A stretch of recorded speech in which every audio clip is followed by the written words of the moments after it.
So here's another block that comes up as it relates to meditating. And I would say that people that use this block won't argue that it's a block so much as, well, I do meditate, I run, or I write. And so they don't look at it necessarily as a block. Can we talk a little bit about what the difference is between running, writing, yes, and I was going to say blocking and meditating? Yes. Running is an activity, right? You're physically moving your body, and it's wonderful. And I know that from my own experience and talking with other runners, you can really get into a zone when you're running, and you're connecting with your breath, you're in nature, you're feeling your physical body. I mean, it is a tremendous, when they say runner's high, it really is a euphoric feeling and really beautiful.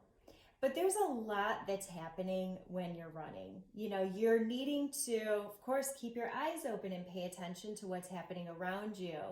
And we're talking about solo running. We're not talking about running with a group or running with friends. I don't think anyone's calling that a meditation, right? We're talking about going out for a run by yourself. There's a lot of negotiating. You're having to pay attention. You're looking around to what's happening around you. You're able to be really present if you allow yourself to be. But that does also take concerted effort, I think, so that you are right here in the here and now. It's very easy, I think, when your body is moving in that way to allow the mind to also drift off and to think about something that you have coming up in the future. Maybe it opens you up to be able to do some problem solving and to be able to think about, what you have going on this month or later on today. Similarly, it may be a space where you think about something that's happened in your past and you're using this movement to kind of think about it, process through it.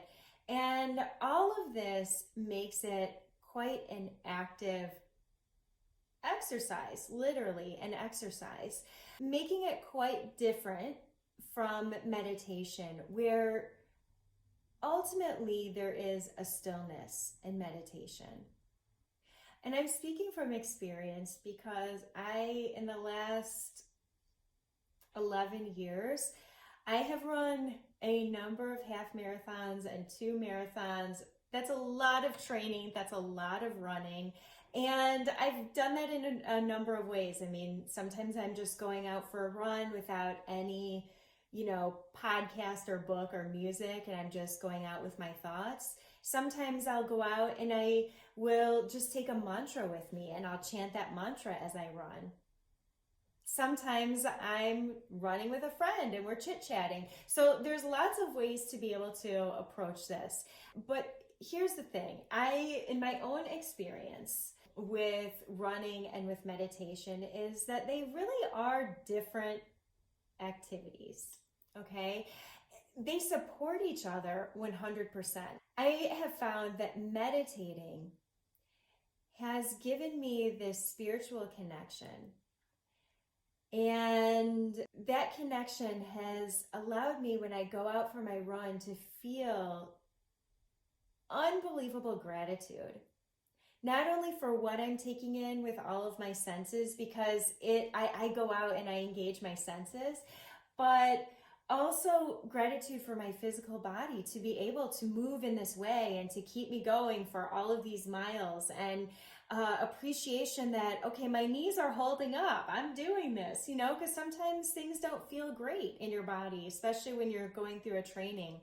But even being able to appreciate those aches and pains and to be able to pay attention to what my body needs. I attribute those things to my meditation practice, because that practice has allowed me to get quiet and to be able to listen and to strengthen my breath and my lung capacity. So that when I'm going out and running, I'm really aware of my breath and I'm connected into my breath. And it also strengthens my nervous system. So when I go out for a long run, I have this, it's like a mental strength that comes from the meditation, where I can know that I'm going to get through this challenge that I've set out for myself, and I'm going to do the best that I can with it. So it may not look like what I set it out to look like, but I know that I'm going to get it done. And that comes from this space of being able to sit with my breath or sit with a mantra in stillness and allow myself to be in this present moment space where I'm not having to attend to anything else but what is happening within me right here, right now. At the end of the day, we're here, it's all here to help us cultivate a certain presence and mindset. Meditation directly helps you do that. I don't know that a lot of people say, oh, I'm running to cultivate a certain presence and mindset. They're running to get fit. They're running because they get the runner's high. They're running to accomplish a goal, get enter a race, do well in the race, do their personal best. I don't hear a lot of people saying, that's how I got into running, to cultivate a certain presence and mindset. And that's why many runners meditate versus saying, running is my meditation, because they know that meditation will cultivate a certain presence and mindset that will then allow them to do better in their running. And the same goes for writing. People say that all the time. Writing is my meditation. I get up early to write. And there's nothing wrong with getting up early to write. Early is a great time to do a lot of things like that. I know that I love to write in the morning. If I try to wait until the afternoon, it just doesn't happen as easily. In order for me to become a better writer, I find that it's very helpful to meditate. One can say that one's activity, whether it's a physical activity or writing, is a meditation in itself. But there are so many examples, so many names out there of very successful and famous people, even if they're not writers or athletes, that are in business, that are or coaches. They meditate. Why? I mean, why isn't what they do enough of a meditation? Because at the end of the day, what is meditation there to do? It's help you to come back to whatever you're doing, whether it's running and writing or working or spending time with your children or your significant other, and just make that even more dear and more amazing.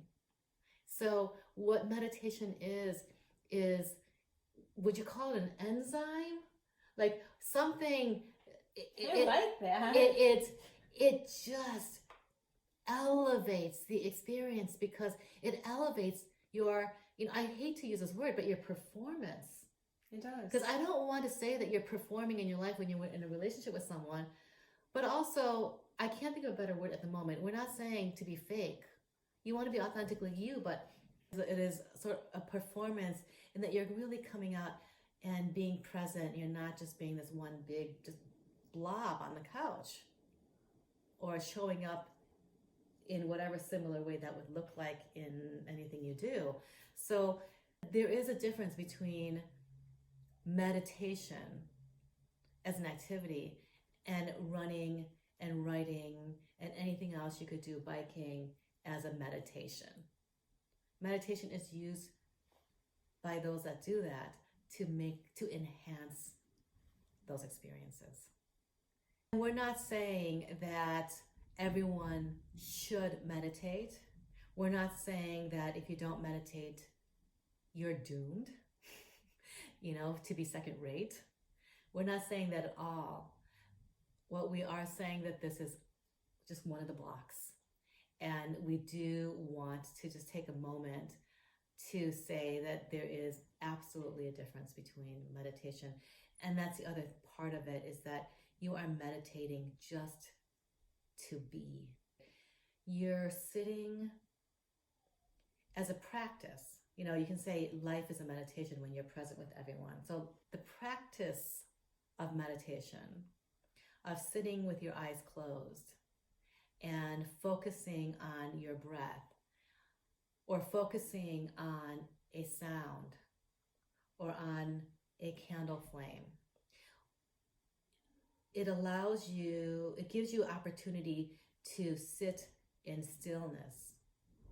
And even if you're saying a sound, if you're saying a mantra, in a certain type of quiet, where your mind is focused on this one thing, and we understand that most of us that are meditating have a very hard time just focusing on that one thing. And that's another practice of finding that compassion, right? And patience for ourselves, and knowing that that's also part of the meditation, to just observe what happens. But it allows you to just stay still and be and see how you respond to, oh, well, I'm not doing this, right? Because, oh my God, I've been sitting here thinking I'm meditating for the last 5 minutes, and I've just been thinking about my last conversation with this person the other day, and what happens to you? How do you, do you beat yourself up? There's just so much that happens here, just in that stillness, and where your mind goes. Can it stay here? Does it go in the past?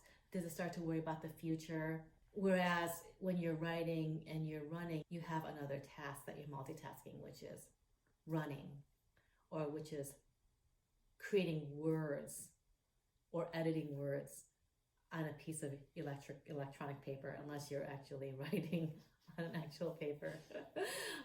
So does that make sense? I think the only thing that I would add is there's a difference between meditation and mindfulness. So you can mindfully run and just do everything you can to be focused on that task. You can write mindfully, you can cook mindfully, where you're just all absorbed in that task. I would argue, and sometimes I do use the term, I'm doing a cooking meditation because I have my mantra music and I'm breathing and I'm focusing on the chopping. But really what it is it is a mindfulness activity where there's that focus on that single task without any other distractions. Thanks for that clarity. Yes. Because then that is another thing. People are like, well, what's the difference between mindfulness and meditation? And there you have it.